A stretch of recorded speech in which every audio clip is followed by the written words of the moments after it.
What's up, everybody? It's Jordan, and welcome to the Sports Suhan Show. Today is August 9th, 2021. And on today's episode, I'm joined by special guest Teodor Tsenov. How you doing today, Teodor? I'm doing great, Jordan. Thanks for having me. Maybe I should introduce myself to start off. Yeah. So I'm from Bulgaria.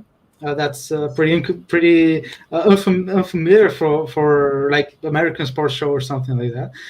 I've been involved in sports writing for about 4 years. I've been writing. I first started writing about baseball here in Bulgaria. I established the first and currently the only baseball-specific website in Bulgaria.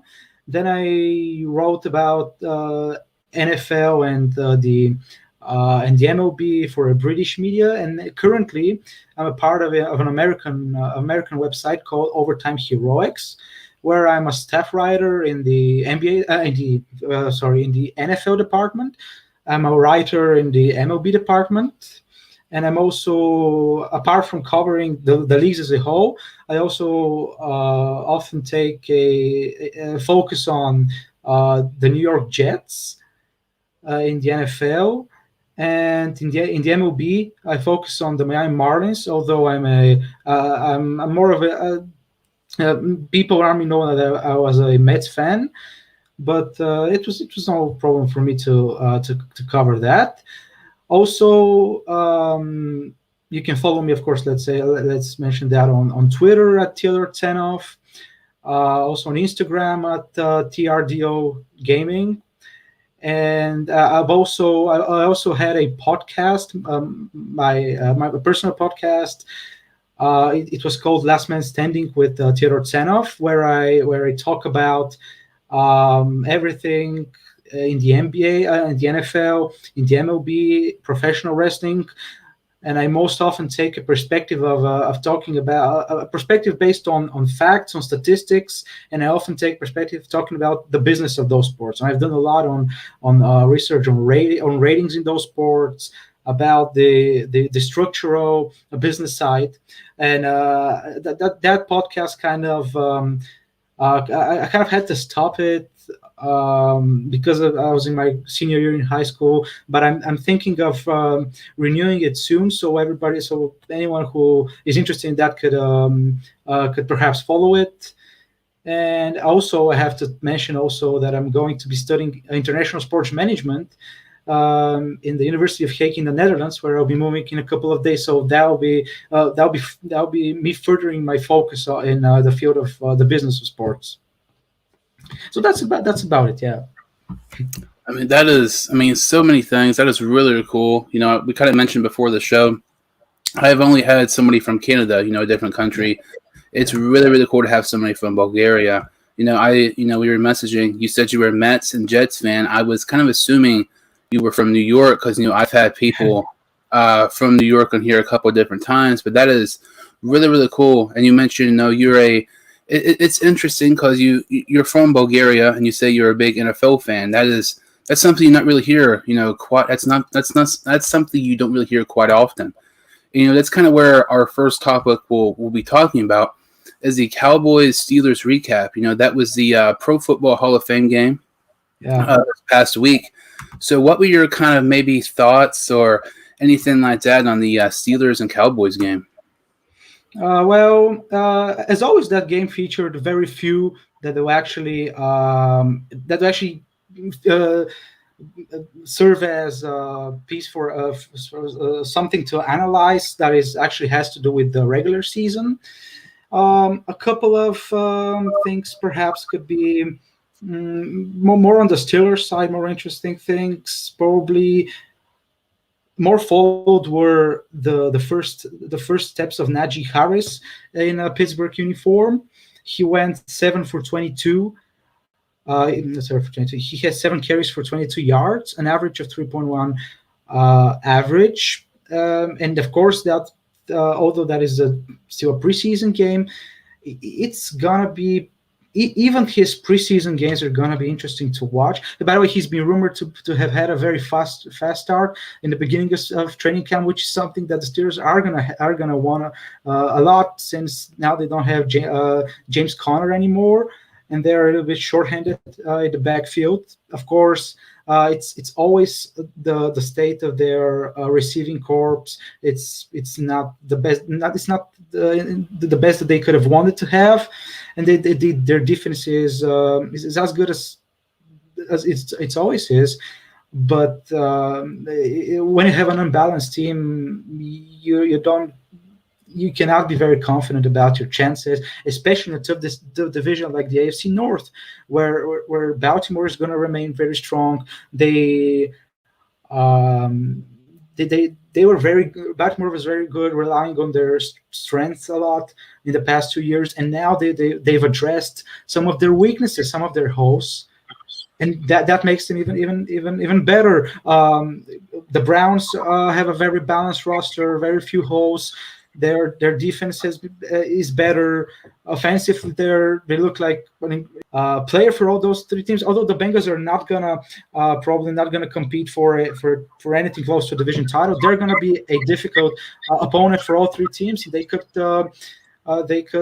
potentially become a season breaker later on in the year for any of those three teams. About the Steelers, Najee Harris is perhaps gonna be a huge part of the running unit,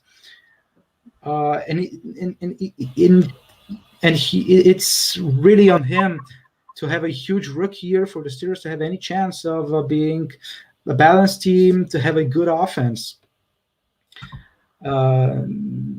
As for that, Najee Harris was an interesting player when he was in Alabama. But he was rightfully a first-round pick. He had a huge workload through the air, so he can be valuable even if he's not good on the ground, which was difficult despite the Steelers' good offensive line. But they have a plan B in him. If it doesn't work on the ground, they can still use him as another weapon in the air raid. That'll make the air raid a lot more. To have a lot more weapons. That will be difficult for opponents, even if they don't have a good running game. And that air raid reminds me of the other highlight of that game, which was Chase Claypool, of course, for the Steelers. He was the most active Steeler through the air. 3 receptions of 4 targets for 62 yards, an average of 20.7 through the air. And you can also expect from him to finally have a better season after his rookie year. He was kind of subpar despite his large workload of 109 targets. He had a catch percentage of 56.9, which for a player with a role in the intermediate game, it's not the most efficient. It's not the most reliable. But with a player as good as him, while in Notre Dame, drafted in the second round, although that seemed like a real bit of a reach back then in the 2020 NFL draft, you can also expect him to be even better, and that will make the Steelers even better through the air. So they have options, even if it doesn't work out with Najee Harris. They can find immense success, not immense success, but considerable success running the offense through the air. And so, yeah, the highlights were mostly on the Steelers' part. The Cowboys, it was almost all of them. All of the players that took part were backups, so it's not a lot to assess there for the Cowboys. Yeah, Underground, thanks for tuning in. Talking about the WWE, firings and everything. We'll be talking about that later. And I mean, it seems that there's more firings. Just it's going day by day now. But with the Steelers and Cowboys recap, to me, a couple of things kind of stand out. The Cowboys defense. Last season they were on pace. The first 5 or 6 games last season, they were on pace to have like the worst pass defense in NFL history. It was horrendous.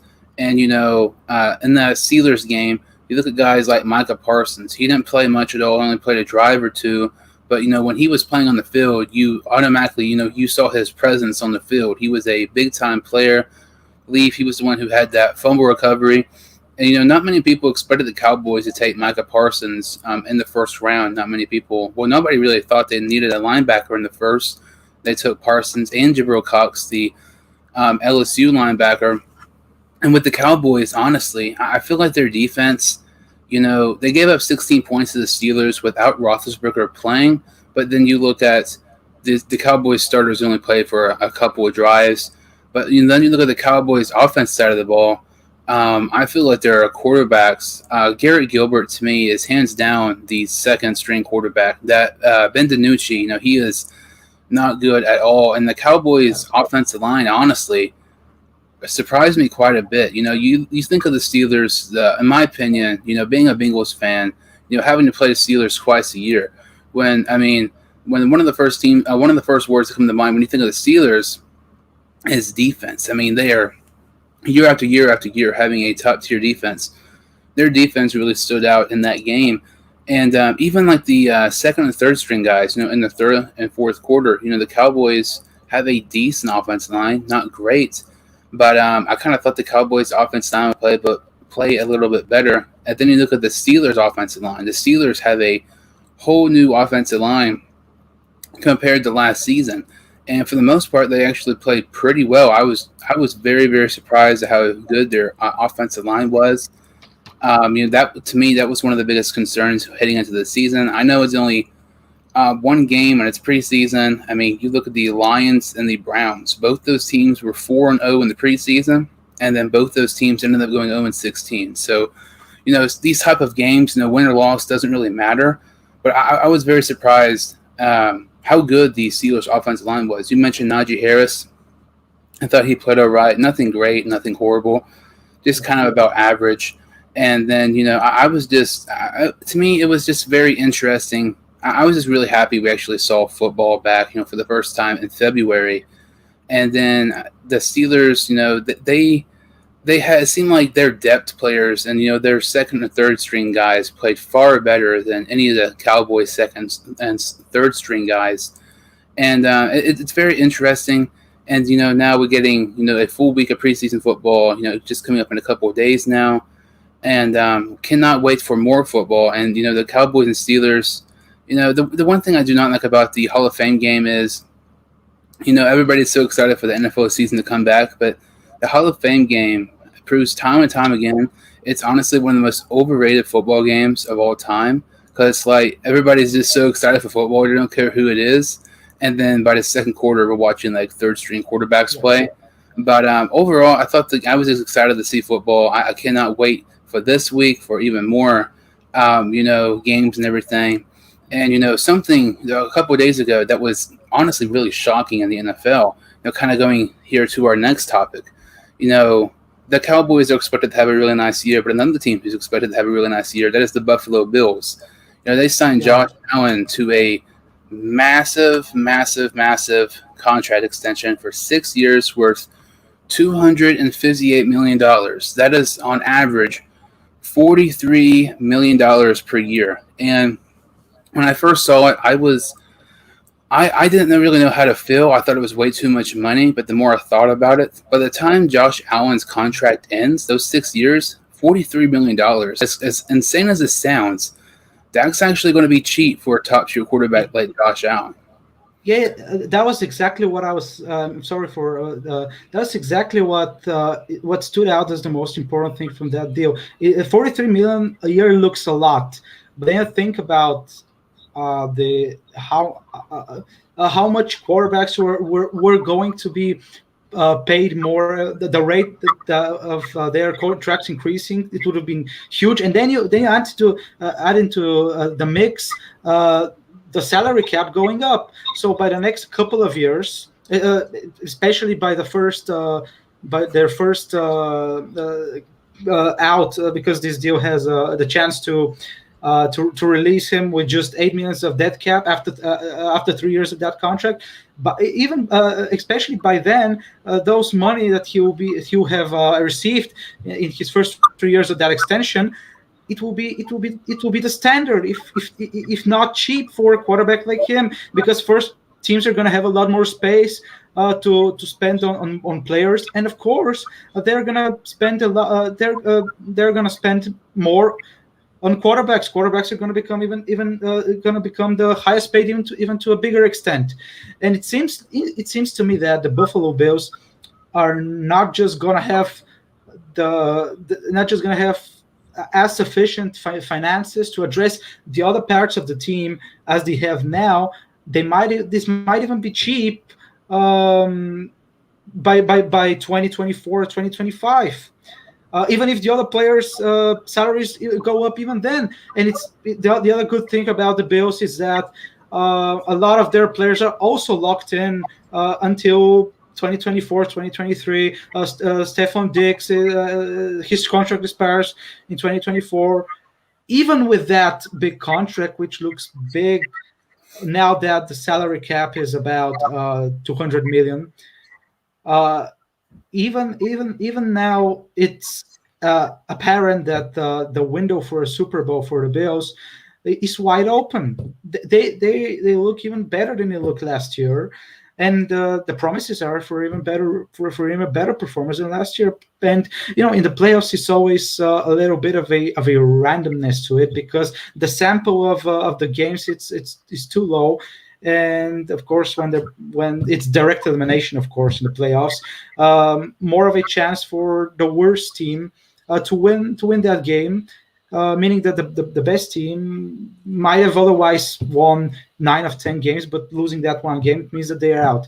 So it's a little bit of a randomness. You cannot be absolutely sure that they're gonna reach the Super Bowl or win it, hence go further than they did last year. But they promised to at least replicate that performance from last year and would be more dominant compared to the rest of the AFC.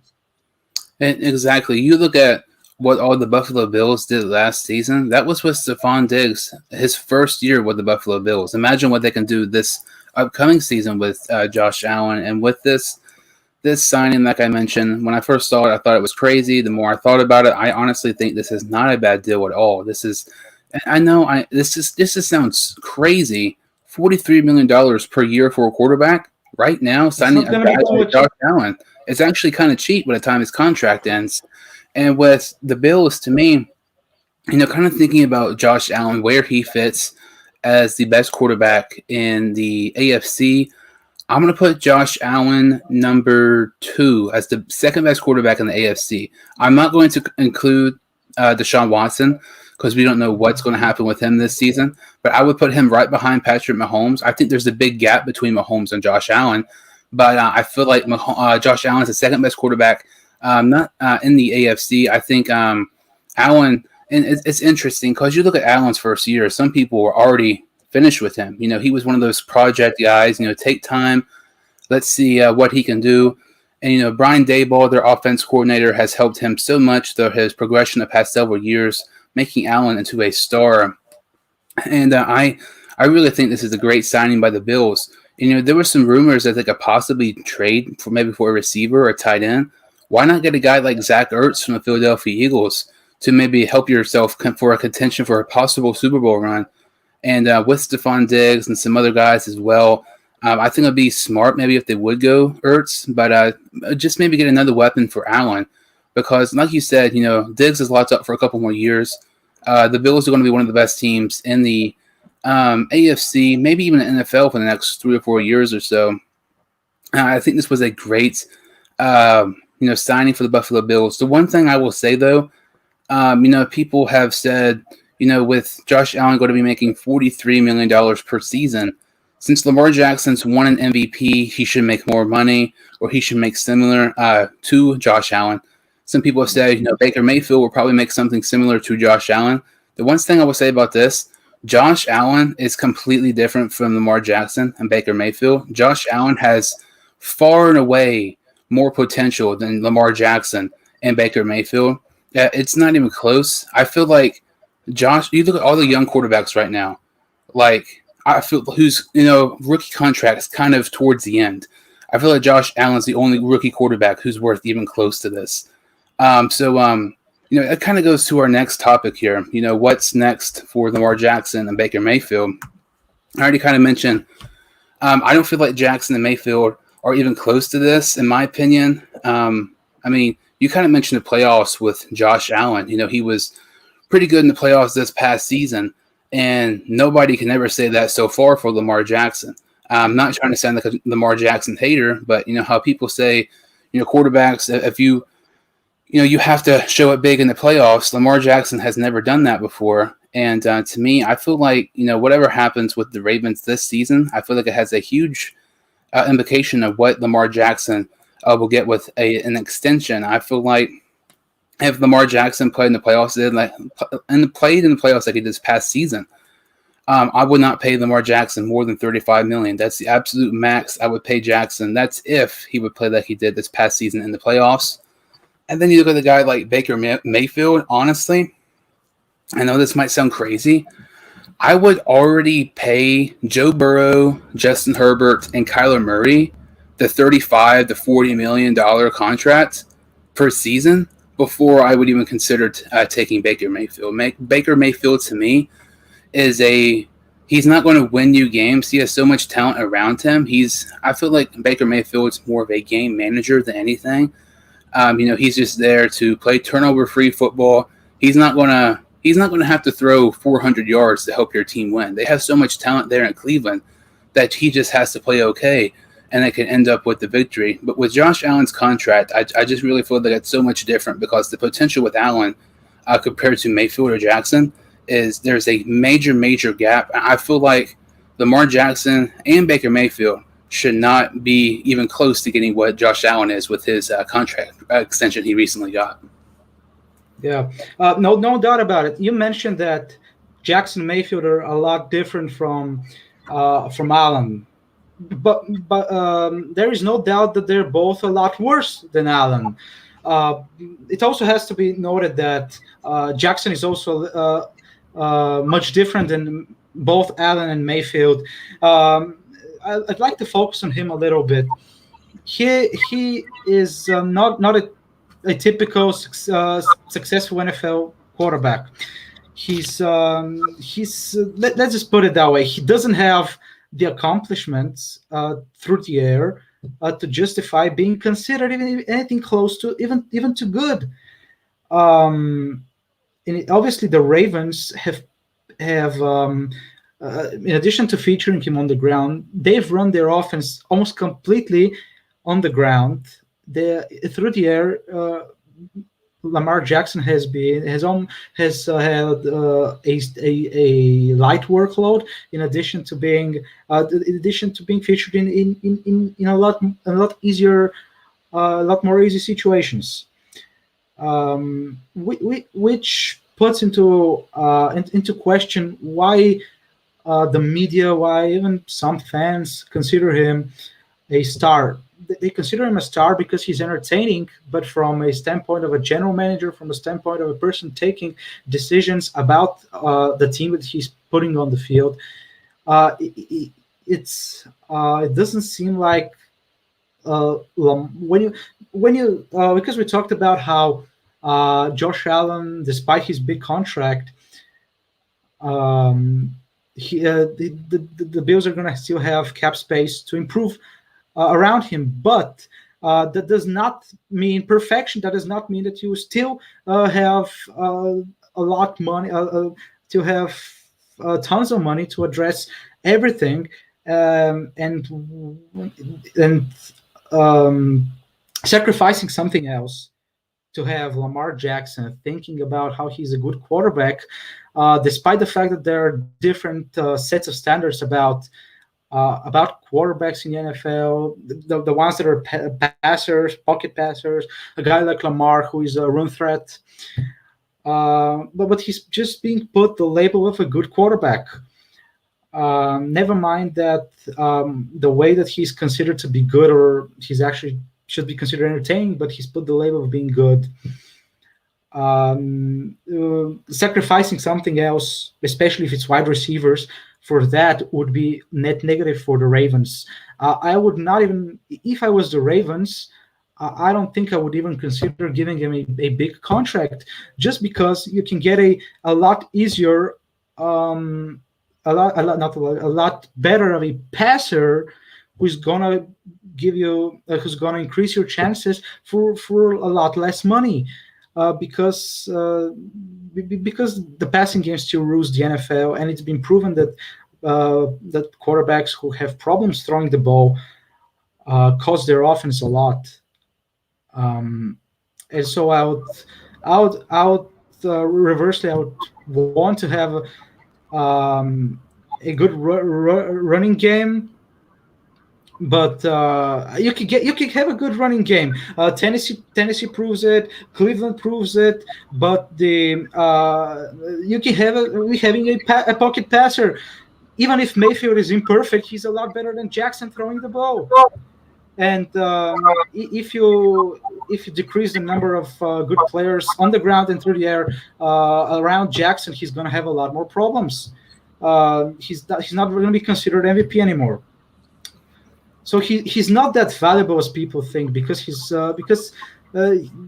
has not achieved anything throwing the ball. Now, about Mayfield, he's a pocket passer. There's no doubt he's a lot worse than Josh Allen, when you actually think about all the weapons that he has, that's difficult to argue. Oh my gosh, he has Odell Beckham Jr., he has Jarvis Landry, he has a couple of good tight ends, and he still averages a completion percentage around 62%. The previous year he had a 59%.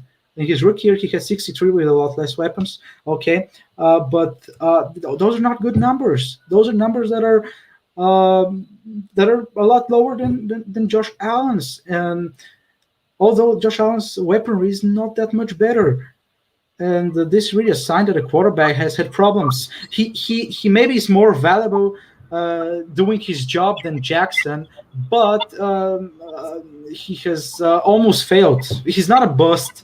But he has been very up and down, very subpar. He has a lot of problems. And there is no doubt that I agree that neither, that in my mind at least, neither should get even close to those money, because neither is as good as doing their duties. You mentioned Lamar Jackson, and to me, I feel like I do not like Lamar Jackson pretty much as anybody else does. My thing with him, if you're going to say, for an example, is Jackson, let's say, a top 8 quarterback? Okay, it's very interesting, because I kind of use an analogy with different people. Saying Lamar Jackson's a great quarterback and him saying he's a great athlete is completely different. Lamar Jackson is a phenomenal athlete. He's the best athletic quarterback in the NFL right now. But if we're talking about quarterback, throwing the ball included, Lamar Jackson, in my opinion, is not a top 8 quarterback. And that is completely different. And I think that kind of has a big thing on the Ravens of what they want to extend him for, how much money.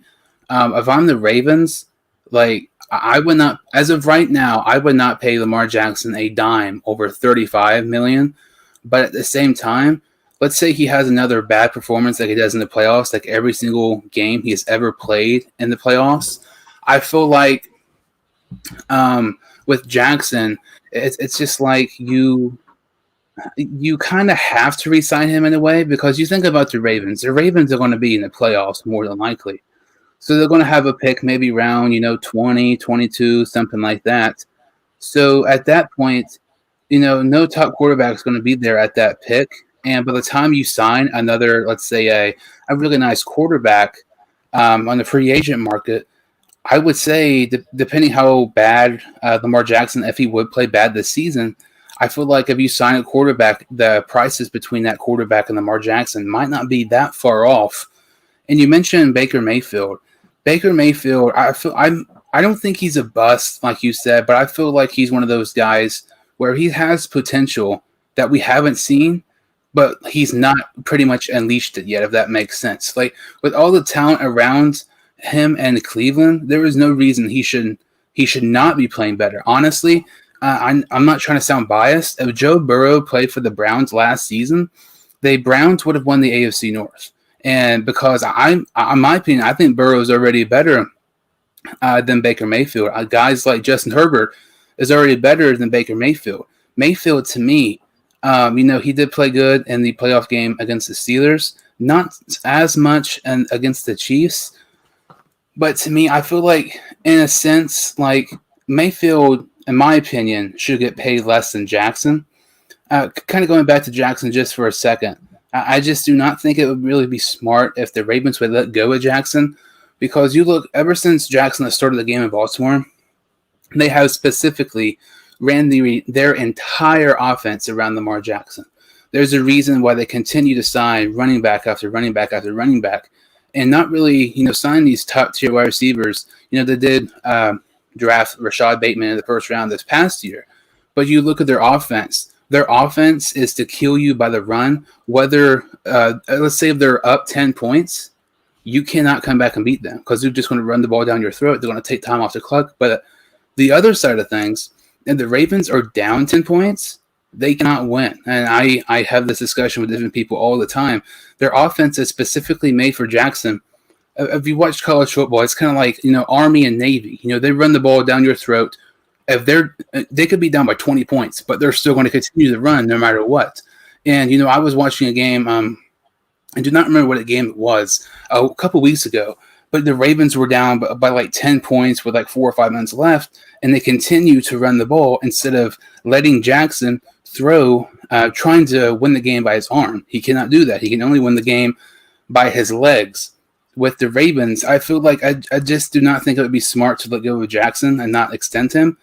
Regardless of how bad he plays or good he plays this season, I feel like you have to, because you've built your entire offense around him and your playing style. You're going to run the ball down your throat, whether you're losing or winning. And it's like, in my opinion, I just do not really think it would be smart, because they've made that offense perfect for Jackson, and the best possible case it could be for him. But Jackson, I feel like he has to re-sign with Baltimore. Mayfield, I feel like that is slightly different. I feel like if he underperforms this season, I don't think it would be a bad idea at all if the Browns maybe don't re-sign him and maybe trade for a quarterback or something. Because as much as the talented players the Browns have, they still have some of the top cap space in the NFL right now, which is just absolutely absurd. Yeah, especially if Baker Mayfield, because he has been said that his demands will not be modest. His financial demands, he'll seek a lot of money in an extension, and there are pretty good chances, whether in the draft or on the market, the trade market or the free agent market, that they might be able to find both a better option and a cheaper option in one move.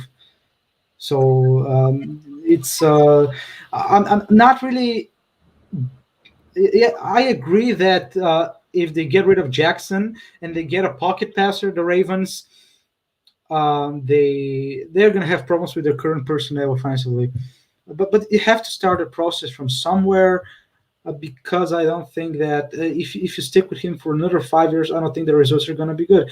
I'm not big on re-signing Jackson unless he's very cheap, which I don't think since he has an MVP, the chances for that are not all that good. But who knows? Maybe the market, maybe the NFL market thinks like us. Maybe the NFL market really is a lot bigger on pocket passers than on run threats, which makes a ton of sense.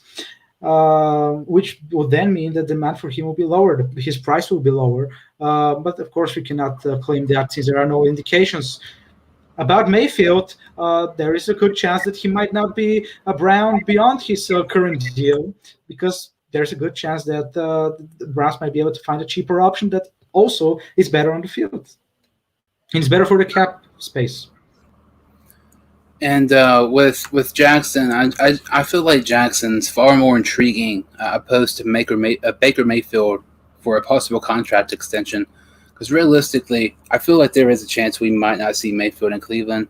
And honestly, I think that has a chance to be better for Cleveland. I I just feel like Mayfield is the most talked about underachiever, in my opinion, in the NFL, and it's not even close right now. He continues to be talked about like he's some MVP candidate when he's the worst quarterback in his division easily. But we kind of talked about young quarterbacks. We mentioned earlier, kind of switching to our next topic here, talking about young quarterbacks. We mentioned Josh Allen. He's in the AFC East for the Bills, and your favorite team is the Jets. Young quarterback who I like a lot, Zach Wilson. There was been talks about Zach Wilson's early struggles in a scrimmage the other day.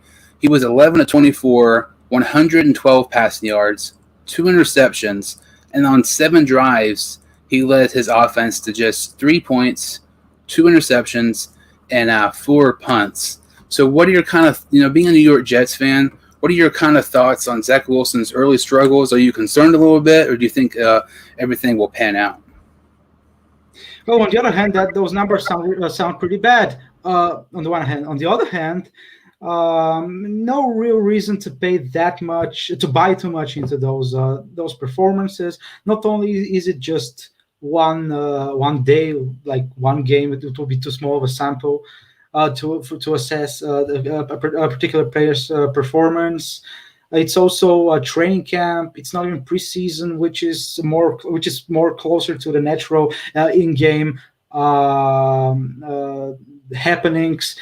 So no real reason to panic, to buy too much into it. I've talked about this a lot in my article. I've wrote, of course, not talked about in my articles. Zach Wilson, everything indicates, especially his last season for the BYU Bulldogs. All of his numbers, his stat line was very encouraging. He had the second best completion percentage, I think, in all of NCAA, and he fits exactly what we talked about. He's a pocket passer, and he's very efficient. Not only is he efficient, he's accurate, and if he's not as deprived of a decent weaponry as Sam Darnold was last year, and to some extent the year before that, he has a chance to be decent even as a rookie. After that, of course, mathematically he should his performance should be better before his prime, going into his prime. Of course, all of that, all of his numbers, at least, are directly to some extent dependent on the kind of weaponry, the kind of targets, receiving corps that he has. But he has the makings, especially when you compare him to other quarterbacks in that draft, in older drafts, in recent memory. He has a chance to be one of the best in recent memory. He has a chance to even, well, at least his numbers indicate that. We haven't seen even a minute of him playing, even a snap of him playing on the NFL level. But he can even compete with the likes of Josh Allen and. Difficult with Patrick Mahomes, of course, and even Deshaun Watson, but he has a chance to be one of the best achievers individually, of course, because he cannot control what his team acquires. But he has a chance to be one of the best passers out of those quarterback draft classes in recent memory. I think Zach Wilson is a good draft pick, but replacing Sam Darnold with Zach Wilson as a move was not a good move, because Sam Darnold was not a bad quarterback, and instead of providing him more weapons, they used that draft capital to replace him. And now, although that they've done considerable steps, very significant steps, I would say, to get him more targets. They got Corey Davis. They also got some depth. Elijah Moore is a tremendous draft pick. I really like him. He was second in receptions in the NCAA last year, which we have seen this as a pattern of receivers who succeed. Justin Jefferson was like that. He led the NCAA, then he came in, and he was, without a doubt, the best rookie wide receiver in the NFL last year. So that is the pattern of receivers who succeed. Elijah Moore promises to be that. who knows in the short term, but over the long term, he promises to be that. And still, the Jets could have had an even better core, receiving corps with Sam Darnold as a quarterback. And he's proven that when he has good weapons, like when he had both Jason Crowder and Robbie Anderson in the same receiving core, that he could be very promising. That he could be highly talented. And I think that people will see that when he goes to Carolina, that he will be a lot better than he was with the Jets. And many people will think, where was that guy all along? And he was he just didn't have the weapons. Zach Wilson could have just as much, he could struggle just as much as Sam Darnold. And because he's a rookie and Darnold was in his third year, he might be even worse in 2021 than Darnold was in 2020. That would be bad for the Jets overall, although they had a pretty good offseason, the Jets. Replacing Darnold with Zach Wilson was not a good move at all. That doesn't mean that Zach Wilson isn't a very talented quarterback. Everything that he has shown as a pattern in his throughout his collegiate career, compared to quarterbacks who succeed, establishing the pattern of what matters, what makes a good transition to the NFL. He has that, but when you waste draft capital like that, you're going to have a less balanced roster. Hence, a worse performance. Not worse compared to last year, but a missed opportunity all around. I kind of feel like these, early reports of, for instance, there was a couple of days ago reports of Joe Burrow really struggling, in the training camp with the Bengals. And I feel like training camp, regardless if someone is doing really, really good or really, really bad, everybody always blows things out of proportion. Like, let's say, a quarterback's 9 to 10 or for 100 yards. Oh, he's going to be great this season. That's one practice, and that's not even in a preseason game. That's just people you practice with every single day. And with Wilson, obviously, that's not good. Those stats weren't good to look at. But at the same time, he's playing at BYU, which is not some prestigious college like a huge school like Alabama or an Ohio State. And he's going into the biggest media market in New York to play for the Jets. I feel like he kind of had to expect Zach Wilson to struggle a little bit. And coming out of the draft class, I would say Zach Wilson was probably my favorite prospect in the draft. It was either him or Kyle Pitts. But, being a Bengals fan, the Bengals took Joe Burrow. I wanted the Bengals to get Burrow, and I was set on Burrow. I did not want to get anybody else. If Zach Wilson, when it came out the same year as Joe Burrow, a quarterback prospect, after we saw what Wilson's season last year with BYU, I honestly do not know which quarterback I'd rather have if they would have came out the same draft class. I really, really, really like Zach Wilson. I would rather have Joe Burrow, but if they were in the same draft class, I think it would have been extremely close. I feel like Zach Wilson is, along with Joe Burrow, some of the best quarterback prospects we've seen in a very, very long time. Wilson kind of reminds me a little bit of Patrick Mahomes and Aaron Rodgers, and his scrambling ability and his off the script type of plays and everything like that.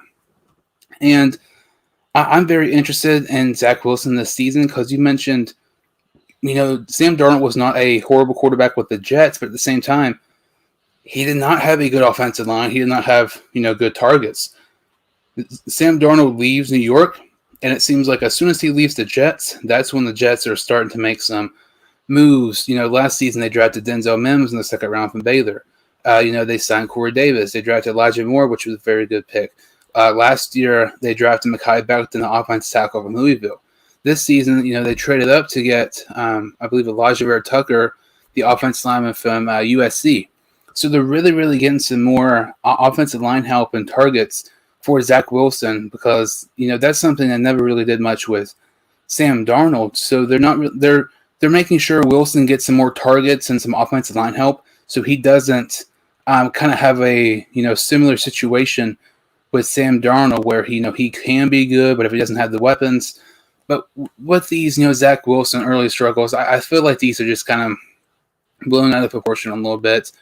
And you mentioned Sam Darnold, coming out when he came out of the draft, I did not understand the hype with him. And watching him for the Jets, you look at Darnold and you see some potential, but it's like At the same time, quarterbacks can only play so good to the point when you have to give them some offensive line help and some wide receiver help. I feel like Sam Darnold with the Panthers, honestly, I cannot wait to see Sam Darnold with the Panthers this season.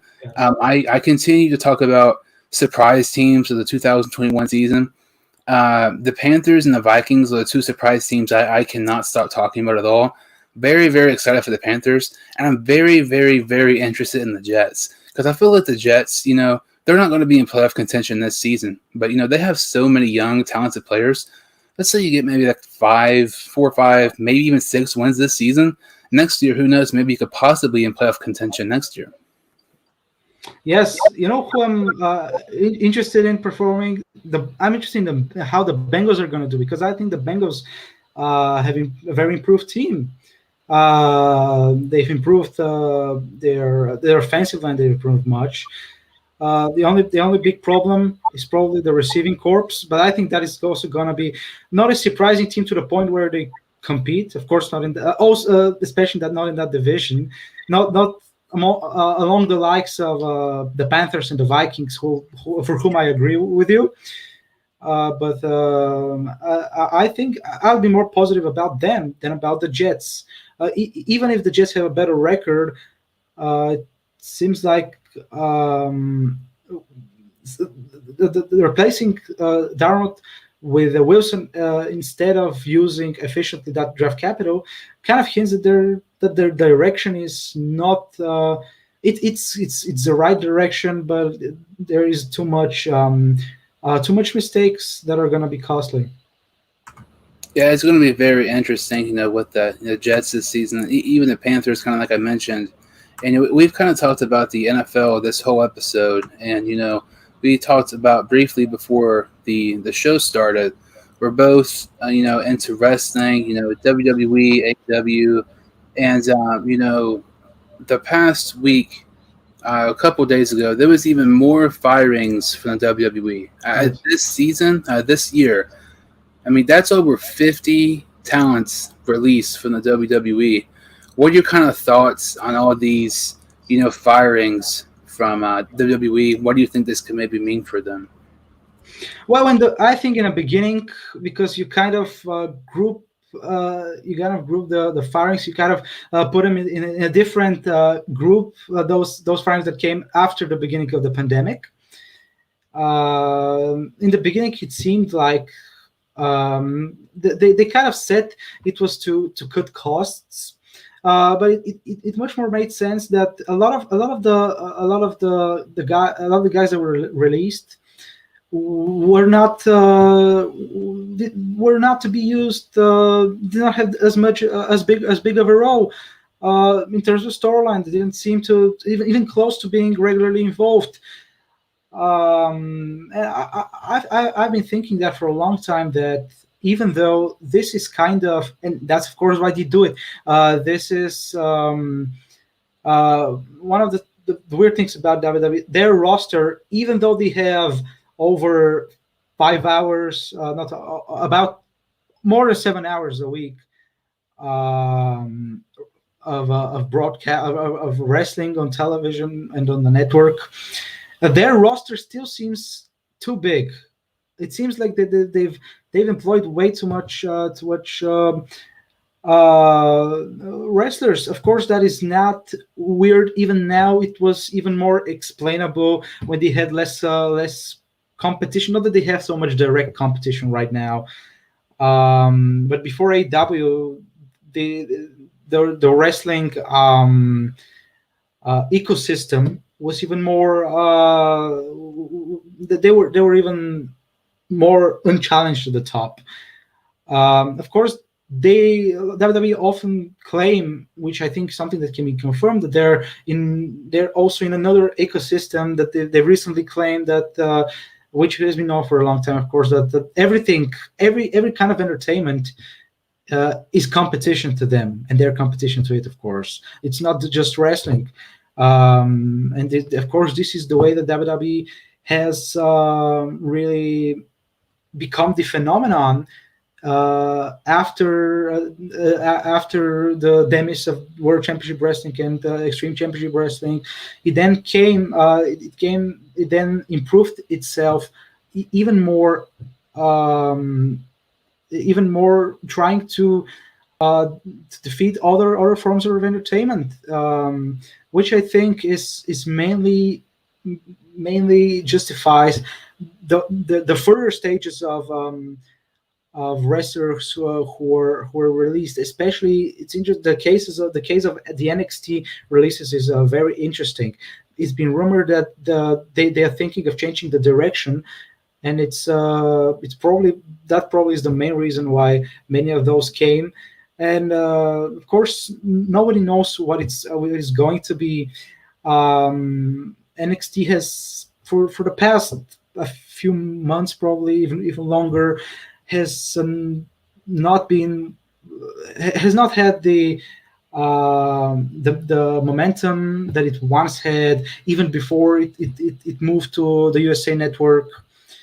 It was let's put it that way. There was a lot more of a shock factor to everything that they did. A lot more things that that provoked buzz than they had. Their past few months have been certainly the driest in terms of action. Of course, they had they had the chances of having a lot more talent before October of 2019, when Dynamite launched on TNT. Even before that, because AEW was established before that, they had two pay-per-views before that move. The firings that have to do with the main roster, I think people should have seen them before that, because many of those wrestlers are not going to be used. Even the firings are, although they're more as a number, the big wrestlers that were released are not that bigger as a number than they were in the past before the pandemic. You could always see wrestlers that had been regularly featured, then lose momentum because of an injury or another factor, and then they get released after they haven't been used. And people only in this they see that they only talk about that they were once a big part. They don't even mention whether that big part paid off for the company, or what their place is in the current ecosystem, because the wrestling ecosystem is very changes very fast, because the storylines change very fast. And when you pair different wrestlers, competitors, or teams in a storyline, you have to feature more talent as a part of that storyline, or as a part of your other kind of ways to bring legitimacy to your product, to make it more believable, like the AEW has with the rankings, like Ring of Honor has with the rankings, like AEW has with what did they do with Dark and Elevation, like trying to feature worse talent. Like Dark and Elevation have become gradually worse individually, but they have maintained their important role to bring legitimacy to the records of the wrestlers, as it when it comes to the rankings, because in order to rise in the rankings, they have to have more wins. They can't just make up wins, because people are gonna ask, last week they were that, and this week they have 4 wins more, or something like that. The facts about NXT probably hint at a different direction that the company is going to take. Of course, this is not anything to be particularly worried about, but it's more interesting where some of those wrestlers are gonna go, because the options now are a lot more. As it comes to WWE, although their wrestling product is worse, they haven't. As we mentioned, they have like their entertainment value of their product has been is absolutely over the moon, and they have no problem doing that, trying to revive the buzz of NXT, even if they somehow, because people think that there is a particular standard of wrestling. They say that WWE's product is a lot worse, but they don't mention how WWE is WWE is offering a different wrestling product than regular wrestling is. So their different style of NXT than the last couple of months could be more beneficial to them, because they have a different style of corporate branding.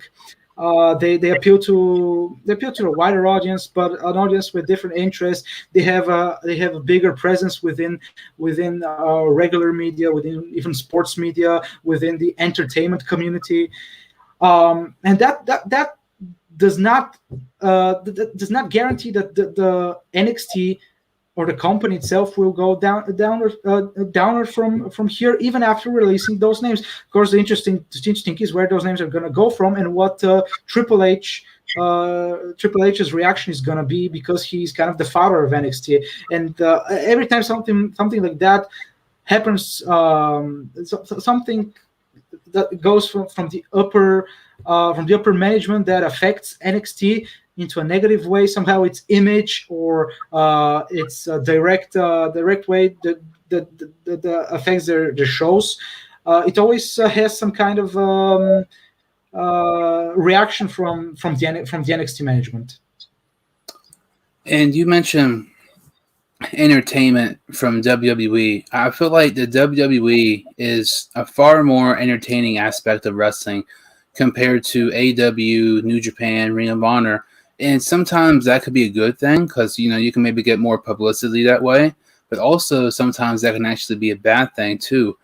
And with these firings, you mentioned lots of these guys are pretty much just do not get any TV time, which is the case. But then you look at some of these other guys. For instance, Buddy Murphy.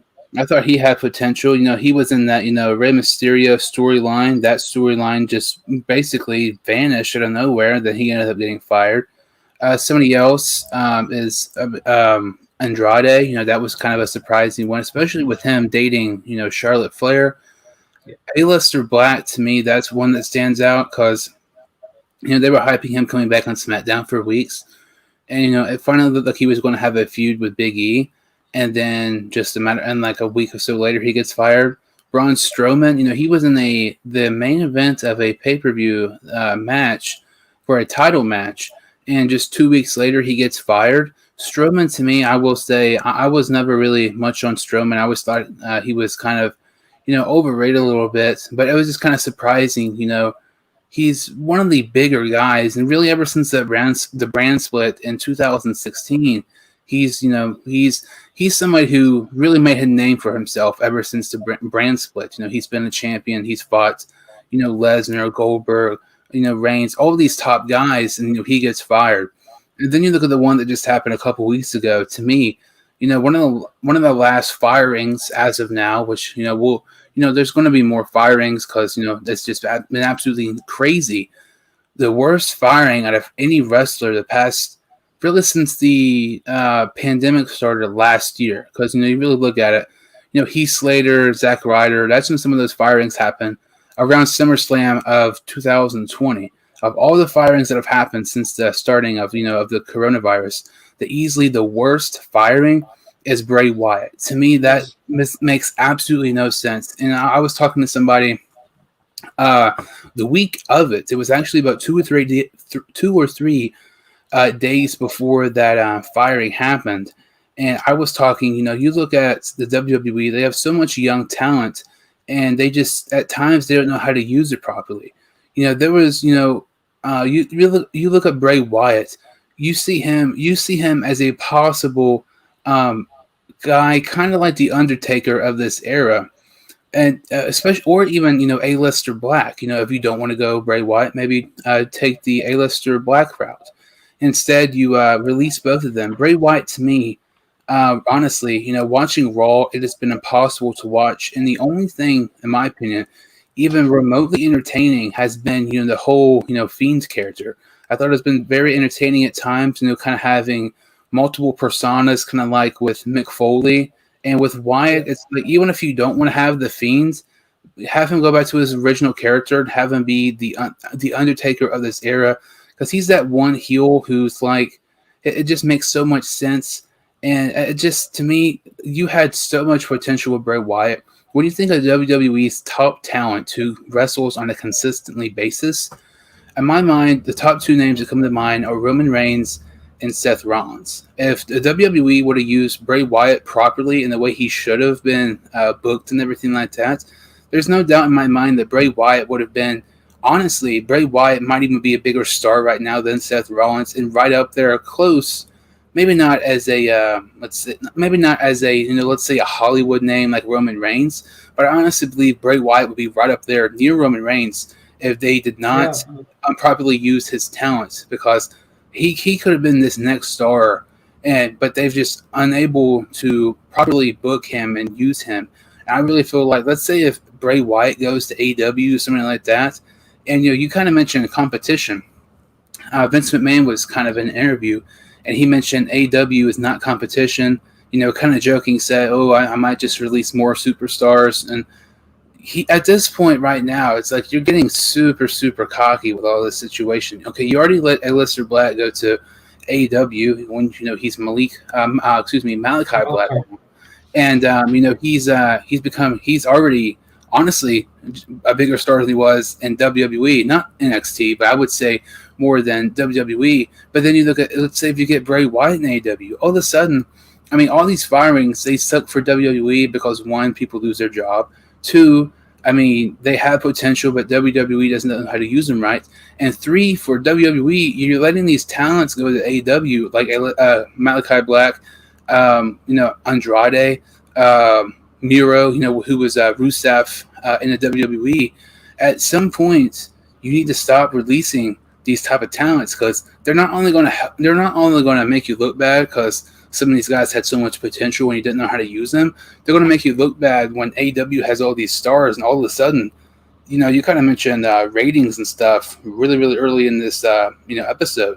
You look at the ratings, all of a sudden AEW might be right up there with Monday Night Raw, maybe even SmackDown. I feel like this is the worst the WWE has been in years, and they really need to get their act together, or AEW is even going to be more competition than more than people thought.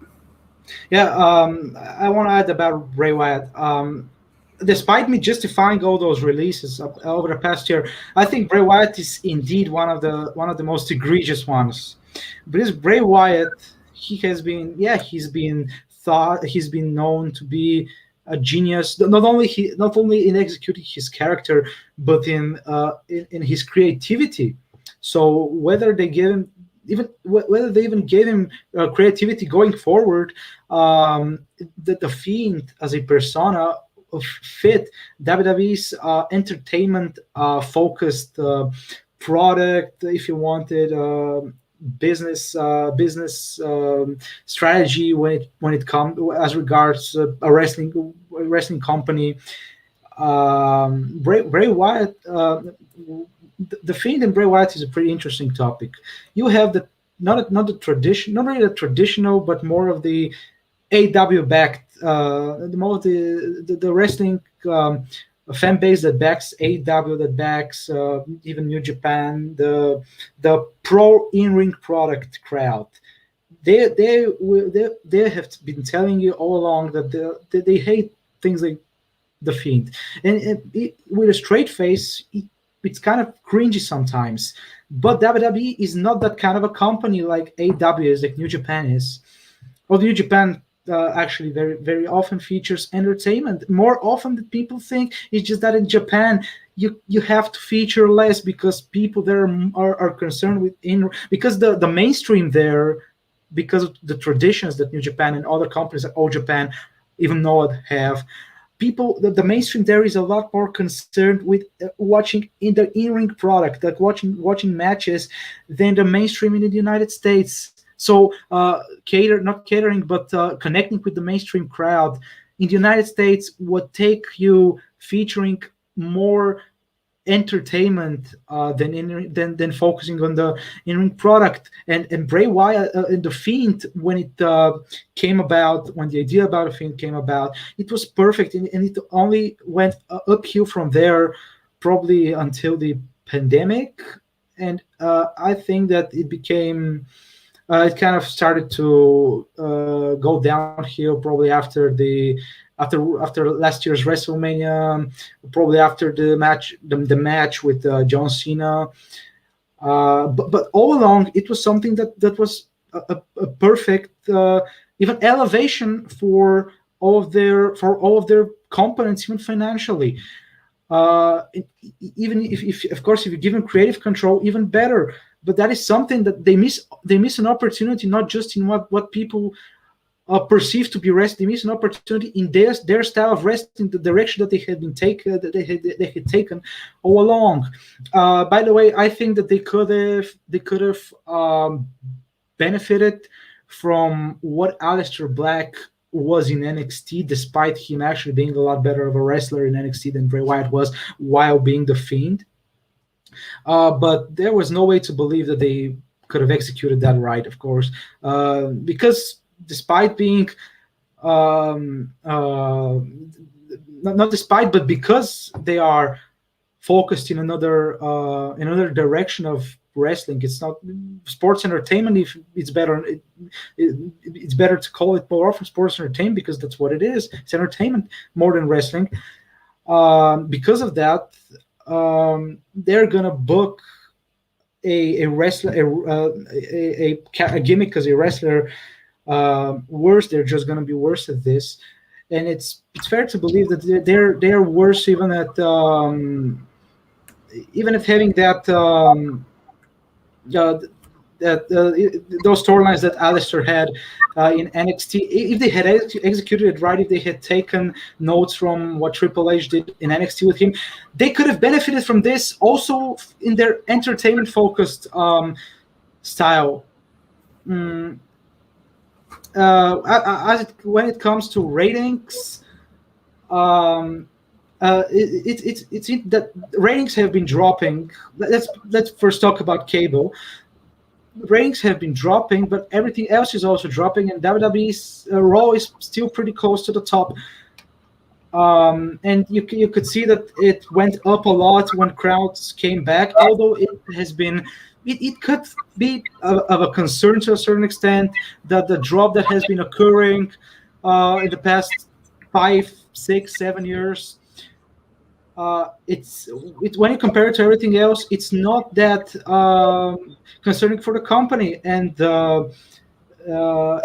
SmackDown was in the same shape, but then although it was in that shape, although its ratings were down, it signed a $1 billion contract, 5-year $1 billion contract with Fox, which means that SmackDown, although the ratings are dropping,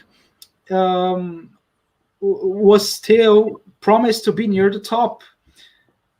No reason to compare Raw or SmackDown's ratings with AEW's ratings. But only thing that probably should be noteworthy, because the wrestling media and the wrestling fans, but for them it's just justified. For the media who claim to be so smart, it's not justified. It would be kind of the only thing that would be of concern. Because you mentioned that AEW could be coming closer to SmackDown, that would be very concerning, considering that SmackDown is available to more television sets because they're on broadcast television. But with the money flowing in, and considering that they're still both shows are still one of the strongest on their respective networks, no reason to believe that the drop isn't because of people cutting cable more than people hating that product, because WWE's financial results have been proving otherwise. And you kind of mentioned, going back to the Fiend just for a second. The Fiend it's one of those situations where you wouldn't see that type of character in some other promotions. That's more of a entertaining character. And really, like Bray Wyatt, he's not a good in-ring performer in my opinion. And you look at, that's one of those situations where you kind of cover up one of his flaws and put something else out there to try to make people entertaining. That's like, for instance, let's say there's a big wrestler and he's not good at promos. That's why you pair him with kind of like a sidekick guy, for instance. Like let's take Wardlow and MJF in AEW, for example. Yeah. Wardlow, he's been with MJF from the beginning. He's not really good at promos, not really kind of established himself by himself. So to kind of hide that one piece of him by pairing him with MJF, that's kind of like with WWE, hiding that wrestling aspect with Bray Wyatt. And to me, this is just very interesting. And 2016, and I've watched the WWE and wrestling in general since 2014. And I've said this multiple times. In my opinion, the best wrestling since I've watched was 2016 to 2017 WWE. You look at the brand split, Chris Jericho and Kevin Owens. There were so many good things going on in the WWE. And during that time, Monday Night Raw had a nearly consistent basis. They would normally average around 4 million viewers per episode. It's very interesting because you look at the viewership now for Monday Night Raw, and there's times they can't. There's not all the time, but there's times they cannot even crack 2 million. And I think it's just very interesting, how the ratings have declined. But and then you look at AEW, who's had 4 straight weeks of 1 million viewers, which to me, I feel like at times AEW is a little bit overrated because, as much as people talk about AEW, you kind of expect their viewership to be, over 1 million. But the fact that they've had 4 straight million viewership weeks, that's more times they've had 1 million viewers the whole time since then, not including these past 4 weeks. And then you're going to add Daniel Bryan, you're going to add CM Punk. And, it's not been confirmed, but it's obvious. You look at the small details and things. And then let's say you bring in Bray Wyatt, which honestly, I feel like that will happen. All of a sudden you have, in my opinion, 3. I'm not going to include Brock Lesnar as a free agent because the only place he'll ever go is the WWE. He'll never go to AEW.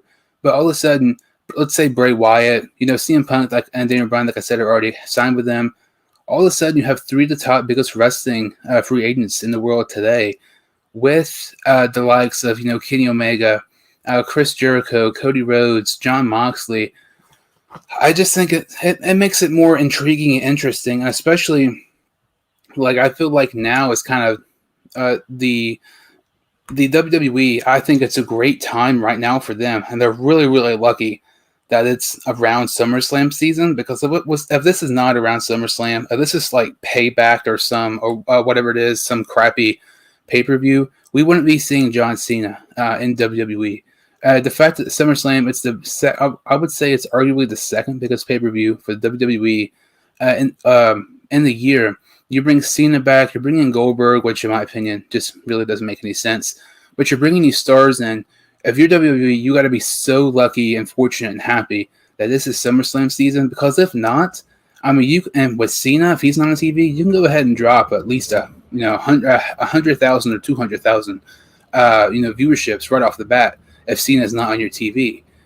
I feel like Cena being on Raw and SmackDown really benefits them, and they're really fortunate, especially with all the AEW viewership increasing quite a bit this past month with the possible signings. To me, this is very, very interesting. And at the same time, with Raw being very difficult to watch, I feel like, in a way, this is honestly some of the most intriguing, not just the WWE, but wrestling in a whole has been in quite some time.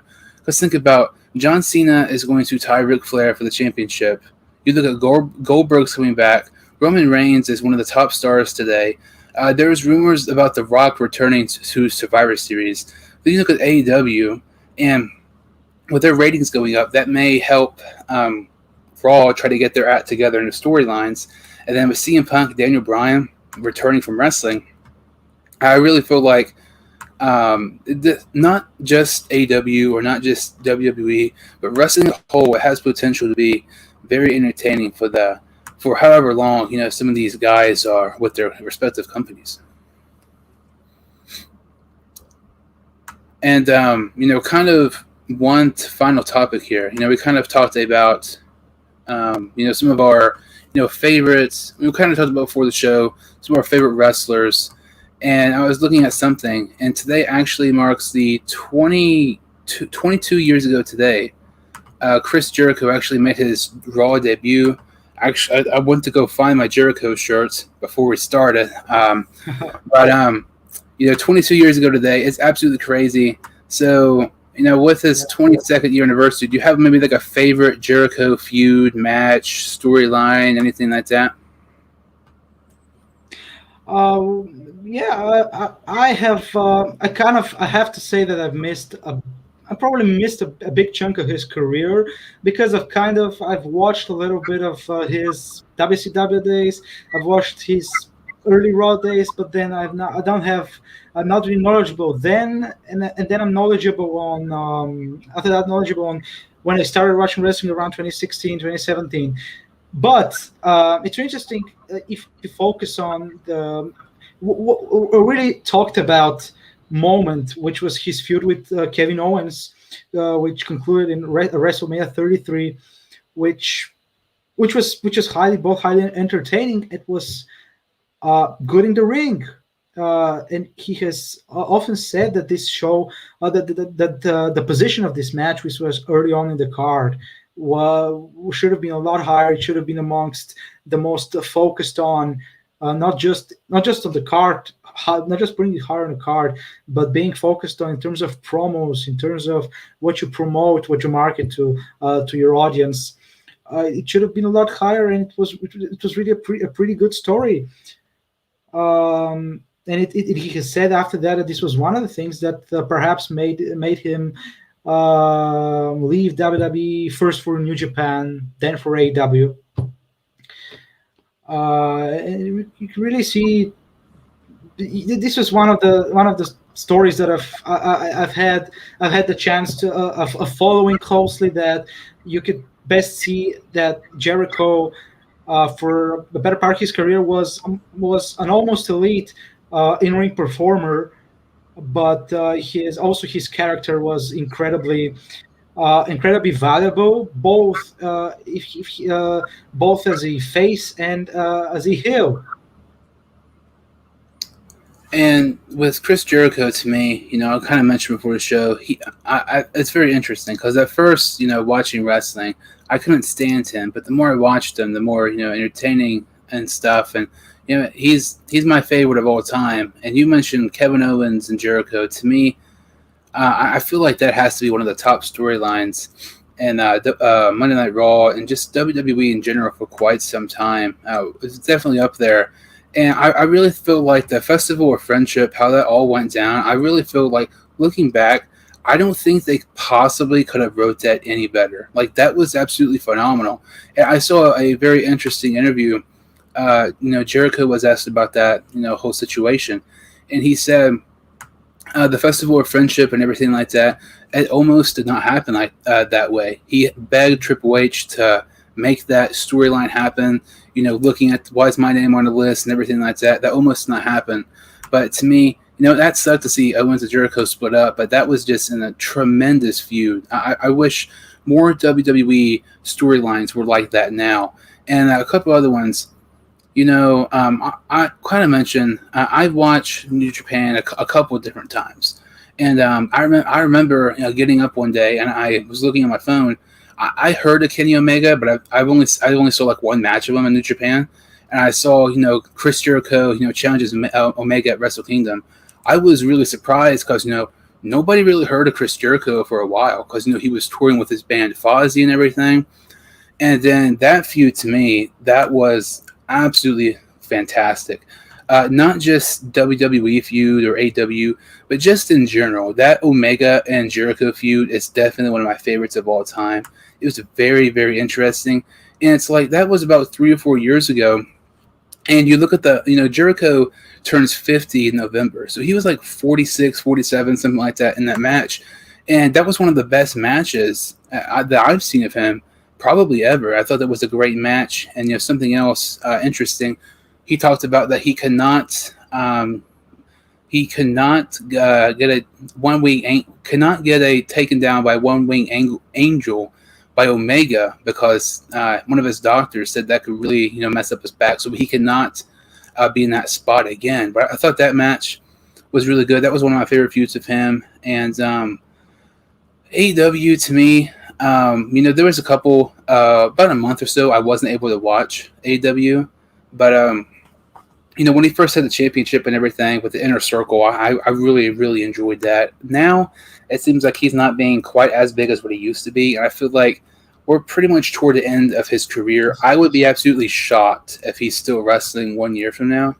But to me, I would say he's the greatest of all time.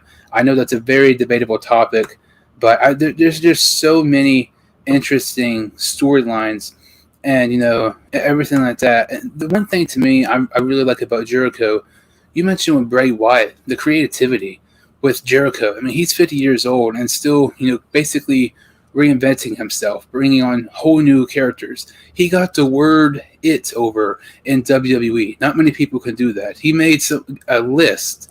I mean, not many people could do that in WWE. The whole Painmaker thing in New Japan, the demo god and everything he is in AEW. It's very, very entertaining. It does suck to see him pretty much towards the end of his career, but those are probably some of my favorite, storylines of his. Oh yes, it's one of the interesting things about him is that not only does he reinvents his character, but it's so effective. It has it really reminds of what he does in real life. So it's a little bit of him being him, but then he's really good at adapting it. His gimmick is also pretty easy to be used in different situations. For example, him being a heel or a face, or being in the situation that he was in the Omega feud at Wrestle Kingdom 12, or what he is now. I would say that about you mentioned about him being close to retirement. I think he has he especially in the ring. Outside the ring, the concerns are not that big because he behaves like a star, and more than ever because he has a bigger legacy than he had 10 years ago. It works even more. And I mean, he has been in more companies now because he's added AW to that, and also he was in Ring of Honor for one match. So he's one of the wrestlers that have almost been in all the big companies. He's only not been in TNA, I think.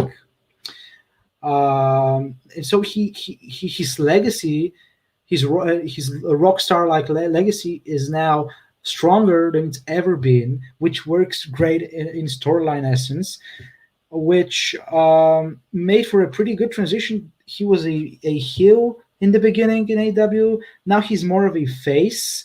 You could see that pretty evidently from what happened at the Stadium Stampede match. It was designed to be a celebration of the Inner Circle. The Inner Circle itself is a celebration of Jericho, which in turn puts younger talent and less known talent with potential to be good all around in terms of the entertainment and the in-ring part.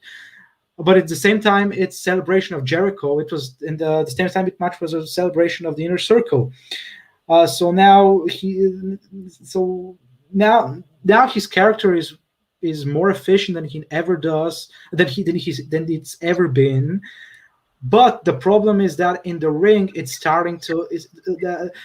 I'll use a phrase that people used about Tom Brady about 10 years ago, before he proved everyone wrong with 3 more Super Bowl titles, that Father Time is catching up to him.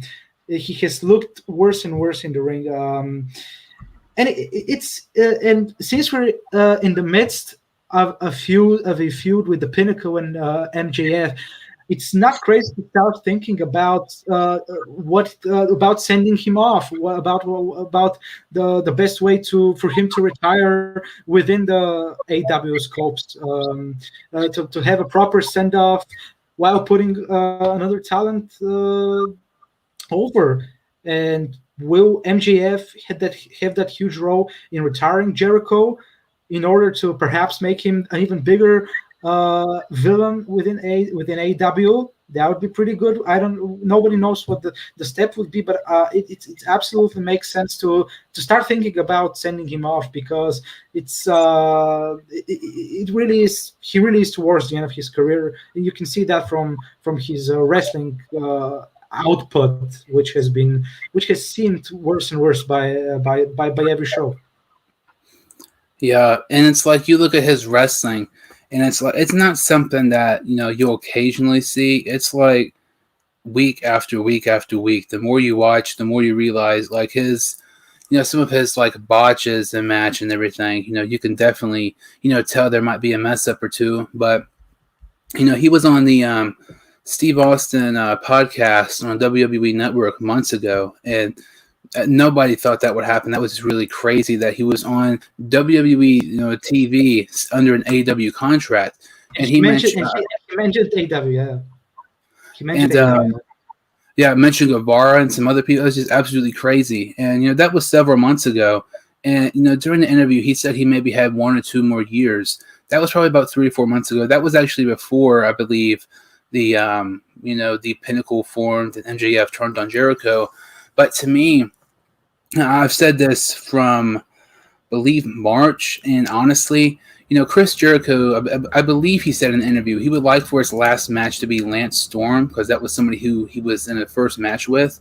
But in my opinion, you mentioned, maybe more of a commentary role. Jericho is supposed to be on commentary on the Rampage show beginning on Friday, and kind of talked about Goldberg with the WWE. I wouldn't be opposed to maybe see Jericho be AW's Goldberg, maybe only wrestle on pay-per-view matches like 4 times a year or something like that. But like I was saying, I mentioned in March, and I really think this should happen, that, it was evident that MJF was going to turn on Jericho. Everybody knew it. It was just a matter of time when. And to me, I think, it's going to be MJF against Jericho at All Out. I feel like if Jericho, there should be like a stipulation. If Jericho loses, he has to retire. And think about this. I mentioned this to somebody, and you think about MJF is one of the top heels in professional wrestling today. If he retires Chris Jericho, he can have that bragging rights for him for the next literally 20 years. And I think some people say maybe 20 years is a little bit of an exaggeration.